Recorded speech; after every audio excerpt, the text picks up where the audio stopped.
আমার ঘর বাড়ি ভাসাইয়া নিল নিষ্ঠুরে বন্যায়, আমার ঘর বাড়ি ভাসাইয়া নিল নিষ্ঠুরে বন্যায়।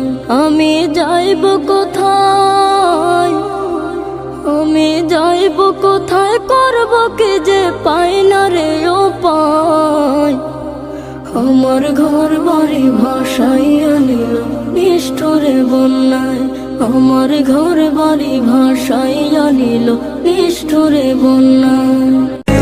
ভারতের ত্রিপুরা এলাকার নদীর বাঁধ খুলে দেওয়া হয়েছে। বাংলাদেশের নোয়াখালী, ফেনী, লক্ষ্মীপুর, কুমিল্লা বন্যায় ভাসতাছে। মন চাইতেছে এই অসহায় লোকদের পাশে যেয়ে একটু দাঁড়াই, কিন্তু কি করব, মধ্যবিত্ত, দোয়া করা ছাড়া উপায় নাই। হে আল্লাহ, এই বন্যায় কবলিত মানুষদের আপনি রক্ষা করুন।